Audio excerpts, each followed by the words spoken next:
All right, good afternoon. The Secretary General will be landing in Addis Ababa very shortly. As mentioned to you yesterday, he's traveling to Ethiopia to take part in the 39th Ordinary Summit of the African Union. While there, he's scheduled to hold bilateral meetings with the chairperson of the African Union, Ethiopian authorities, and a host of other leaders that will be participating in the summit. Tomorrow, he has also been invited to take part in the second Italy-Africa Summit, organized on the sidelines of the regular AU Summit. On Saturday, he'll address the opening session of the AU Summit. He will also have a press conference at 3 p.m. Local time, and we'll share the transcript with you as soon as it's ready, and we'll be issuing our lovely readouts of all the bilateral meetings he's having as well. This morning, the Security Council met to discuss the situation in Yemen. Briefing was Hans Grunberg, our special envoy for Yemen. He briefed via video conference from a video link from Riyadh, where he recently met with Yemen's newly appointed Prime Minister, Shaya al-Zindani, and members of the Presidential Leadership Council of Yemen. Mr. Grunberg underscored the need for an inclusive political process under UN auspices to reach a negotiated settlement capable of sustainably ending the conflict in the country. In the context, he also raised the serious concerns regarding the continued detention of our colleagues and others. This week, we mark 1 year since the tragic death of our World Food Program colleague while he was being held in arbitrary detention by the Houthis. Mr. Grunberg noted that no investigation has been conducted by the authorities. Today, 73 UN personnel, along with civil society members and individuals linked to diplomatic missions, remain arbitrarily detained. We continue to pursue every avenue at all levels in order to resolve this issue. Focusing on the humanitarian situation, Lisa Doughton, the director of the Financing and Outreach Division at OCHA, said that over 18 million people face acute food insecurity in Yemen. Despite severe challenges, we and our partners are continuing to provide aid wherever we can. She noted that next week in Amman, donors, UN agencies, and international and non-governmental organizations will convene to refine aid delivery and ensure the most vulnerable continue receiving assistance amid growing operational constraints. She added that our partners remain active in areas held by the de facto authorities in Yemen and will assume a greater share of frontline operations work. Mr. Dawn urged council members to actively support these efforts. In a statement released today by the UN mission in the Democratic Republic of the Congo, they tell us that Ms. Viviane van der Peer, who you know is the acting head of UN mission, the acting special representative of the Secretary General in the DRC, has begun a visit to Goma as part of the mission's preparations to support ceasefire monitoring and verification following consultations with the Congolese national authorities. The Department of Peace Operations confirmed that Ms. van der Peer arrived in Goma Airport earlier today, and she's engaging with relevant counterparts to advance the practical arrangements regarding ceasefire monitoring and the verification mechanism. The mission stated the visit marks an important operational step after the prolonged disruption of air traffic in and out of Goma since January of last year. Under Security Council Resolution 2808, the mission is authorized to support the implementation of a permanent ceasefire, including through technical and logistical support to the International Conference of the Great Lakes via the expanded Joint Verification Mechanism. Plus, the peacekeeping mission reaffirmed that such support will be provided within its mandate and full respect for the sovereignty of the Democratic Republic of the Congo. Turning to Gaza, our colleagues on the ground tell us that yesterday they coordinated 10 humanitarian missions with the Israeli authorities. The movements were to areas where Israeli forces remain deployed. These missions allowed our teams to collect incoming relief items such as food, vaccines, fuel, and health supplies from the Karim Shalom Karim Abu Salam crossing, as well as the Zikim crossing. As we've been saying for months, our teams stand ready to further scale up humanitarian operations across all sectors. However, this requires the lifting of restrictions on our work. All of our humanitarian partners must be allowed to operate without obstruction and bring in critically needed supplies and equipment. Also yesterday, colleagues from the UN Development Program began removing solid waste from dumping sites in Gaza City. Our partners managing water, sanitation report that waste is being moved to a temporary site covering nearly 75,000 square meters, capable of receiving daily collections. These efforts aim to improve both the environmental conditions and public health in Gaza. Our teams also continue to support movements of people through Rafah. Since the reopening of this crossing in early February, we facilitated movements of over 500 people, 273 patients and their companions, and 269 Gazans who were trying to return home. Just to clarify, these are the numbers of people that we have been able to monitor or assist, but there have been other movements that we are not able to count. Turning to Kosovo, Peter Du, the recently appointed special representative of the Secretary General in Kosovo and head of the UN interim administration mission in the country, today welcomed the establishment of a new Assembly of Kosovo and the formation of a new government. Mr. Du commended Kosovo's people and institutions on the peaceful and inclusive process. Mr. Du said that he looks forward to working closely with all stakeholders to advance peace, to advance security and prosperity. He encourages sustained dialogue and engagement. From Ukraine, our colleagues at the Office of the Coordination of Humanitarian Affairs say that overnight, another large-scale attack across the country damaged energy infrastructure. In Kyiv and the cities of Kharkiv and Odessa, nearly 5,000 multi-story residential buildings have been left again without heating. In Odessa, the attacks disrupted the water supply to nearly 300,000 residents. That's what local authorities are telling our colleagues on the ground. The humanitarian coordinator for Ukraine, Matthias Schmale, condemned the continued attacks on energy infrastructure, saying it's a clear attack on the civilian population and must stop immediately. In the past day, these attacks and hostilities have resulted in more than 50 civilian casualties. That includes children. In Kharkiv region, which was the hardest hit, in Odessa City, the office of the National Humanitarian NGO was damaged. Our partners on the ground also responding immediately to support impacted families. In Odessa, for example, they've distributed construction material to help people repair their damaged homes. They've provided hot meals, registered residents for humanitarian cash assistance, and they've done that directly at the sites where the strikes took place. Update from our UN team in Bangladesh. As the country headed to the polls today for its 13th national parliamentary elections. In a statement released today, the UN country team called for safe, inclusive, and meaningful participation in the electoral process, stressing that participation in public life is a fundamental right. The statement raised concerns about reported intimidation, harassment, and violence affecting women candidates and women voters, including in the digital space, such as cyberbullying. Our team in Bangladesh have supported the country's electoral commission in strengthening electoral participation and representation. We reiterate that ensuring women's safety and full participation as voters and candidates is essential to inclusive and credible elections. Quick note from Madagascar, where humanitarian colleagues tell us that tropical cyclone Gazani, which made landfall on Tuesday, has had devastating consequences across the eastern and central parts of the country. 31 people have died, 4 remain missing, and 35 injured. That's what the local authorities are telling our colleagues. Our humanitarian colleagues note that preliminary reports indicate more than 250,000 people have been impacted, with nearly 7,000 people displaced. Over 65,000 homes have been flooded, damaged, or destroyed, and around 600 classrooms have been rendered partially or completely unusable by students. Government is calling for international solidarity and is leading the search and rescue and evacuation, shelter, food assistance efforts, including distribution of some 800 metric tons of rice with support from ourselves and our partners. The International Organization for Migration is conducting a rapid needs assessment to identify priority vulnerabilities and guide targeted assistance, including cash for shelter support and help impact the people to help impacted people secure temporary accommodations and begin recovery.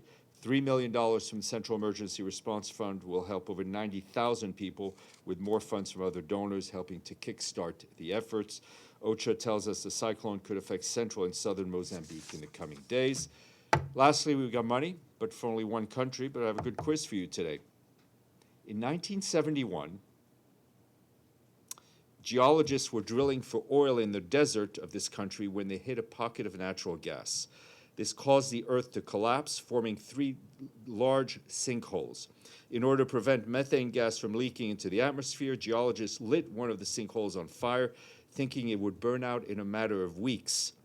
It still burns today. It is called the Darvaza gas crater, which is now a tourist destination in which country? It's not Qatar or the UAE? No. The Darvaza gas crater, very interesting tourist destination. Azerbaijan? Okay, it's Turkmenistan. We thank our friends in Ashgabat for their full payment to the regular budget. They're now up to 65.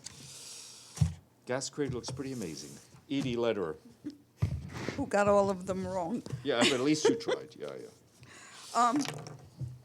In Gaza, you said that aid deliveries are restricted, and you talked about restrictions. Yeah.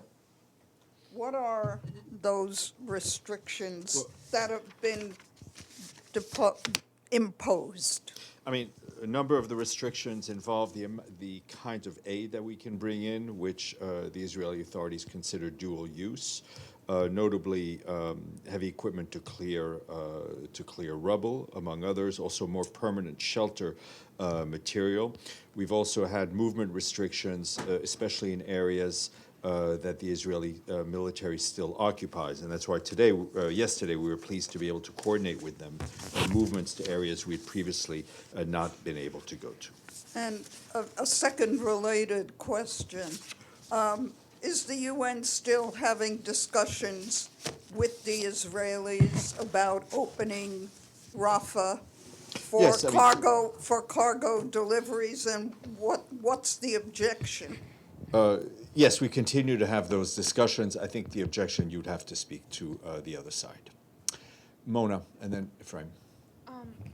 Just a quick follow-up on the UNDP. You mentioned there is an initiative to clear the rubble. Could you please provide more information on the logistics of that process? Where is that dump being relocated? And if there are any environmental standards being applied? Yeah, I will put you in touch with our colleagues of UNDP in the region. They'll have more granular details for you. Ephraim, and then we'll go to Benny. Thank you, Steph. A question on Sudan. For the past 10 days, we have seen a lot happening around Sudan, many efforts. We've seen the conference in Washington, D.C. with Tom Fletcher there. Mm-hmm. We've seen a very strong, powerful speech from the High Commissioner for Human Rights in Geneva. And just yesterday, the Sudan Quintet, also issued a very strongly worded statement calling for the end of the war, for a halt to the weapon flows. So as the Secretary General is in Addis Ababa now, does he see that there's a certain momentum now that wasn't there before regarding the efforts to stop the war? And if so, how does he intend to use that momentum? I think there's a certain focus, shall we say, on everybody understanding, or at least most people understanding, that this conflict needs to end.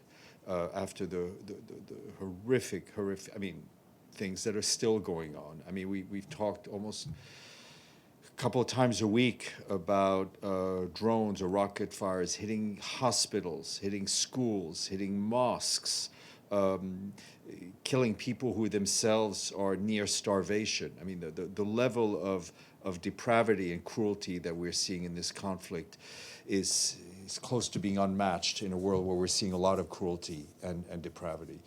Through the work of Tom Fletcher, through the work of Ramtan Lamamra, we're trying to bring the international community together to ensure that everybody's pushing in the same direction. I think no one is saying that it is easy.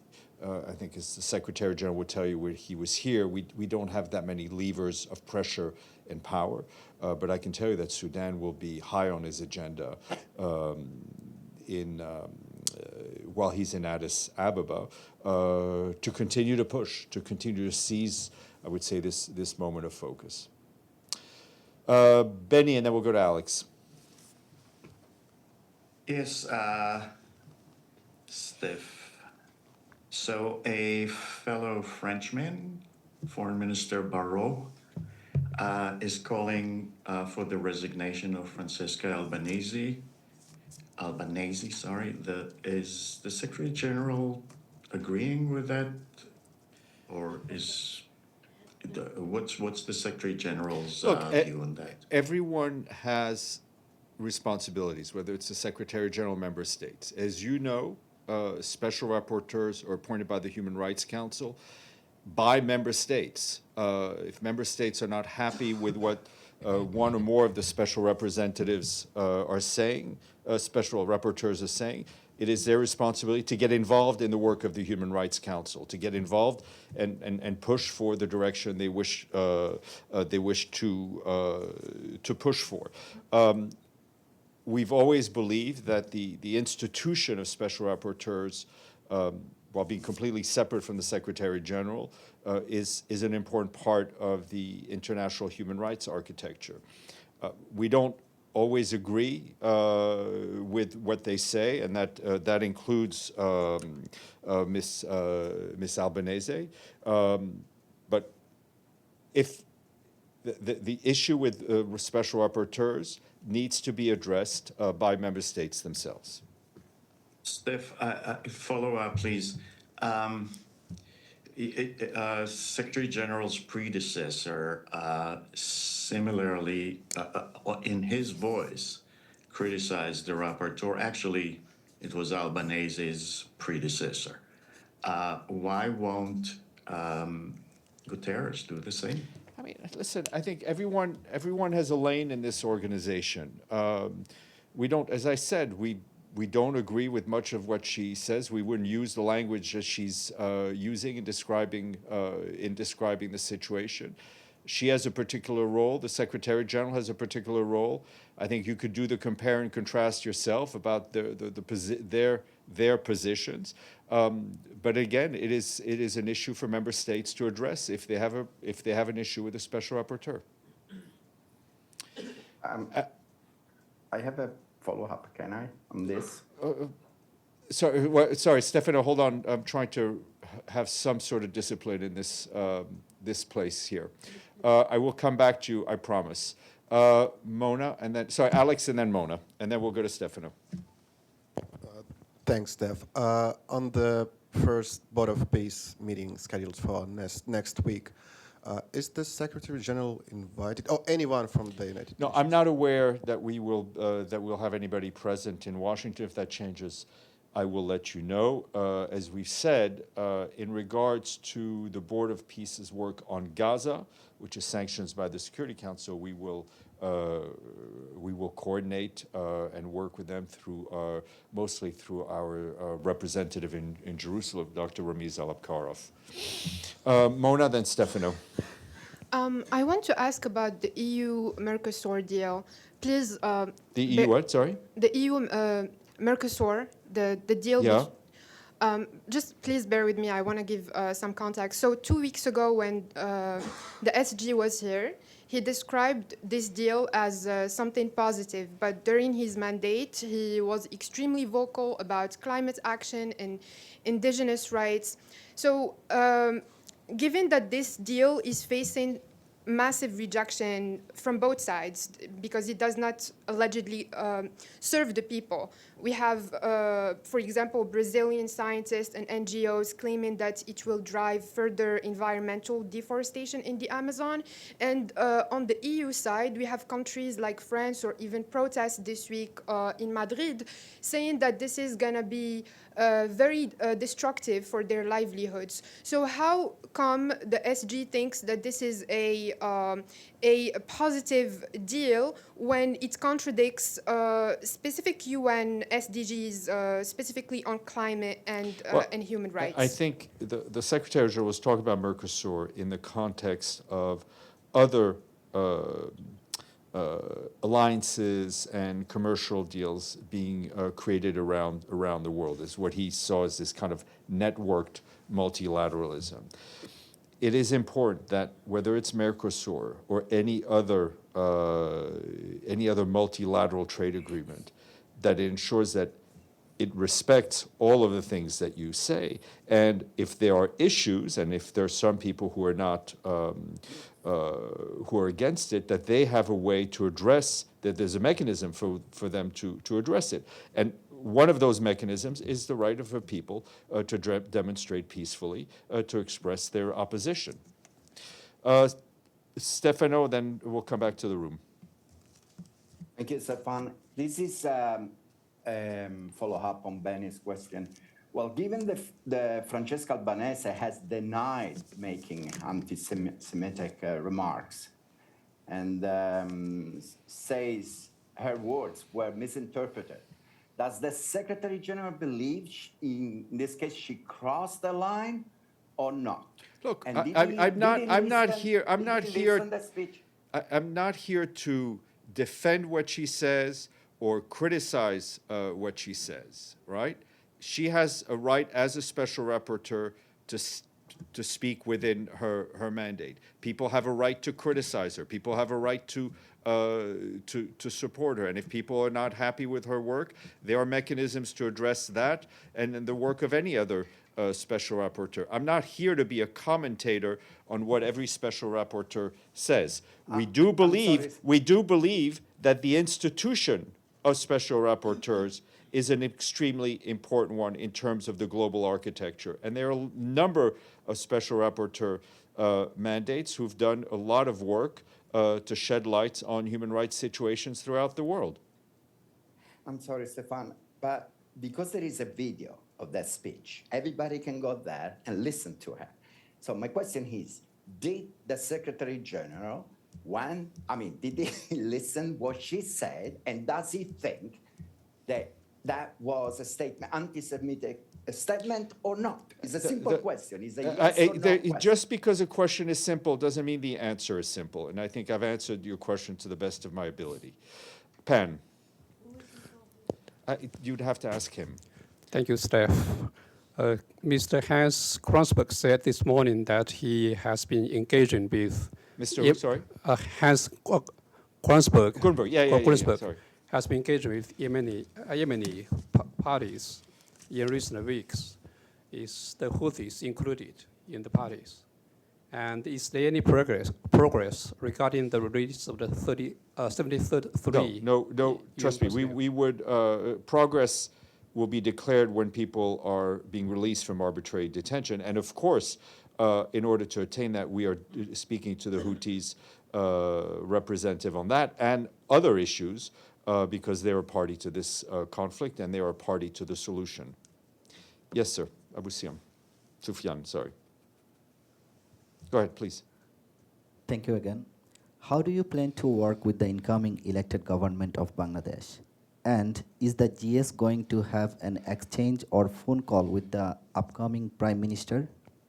Let's wait for the elections to be over. We work with every government to different degrees of the member states. So we plan to work with the next government like we did with the previous government. You know, for the first time, an Islamic party is coming to power or becoming the main opposition in Bangladesh. What is your comment of the Islamic party? We're not here to comment on who wins what election. This was an election in which the people of Bangladesh expressed themselves, and that's the important thing. Okay, on that note, I bid you all whatever I bid you, and I wish you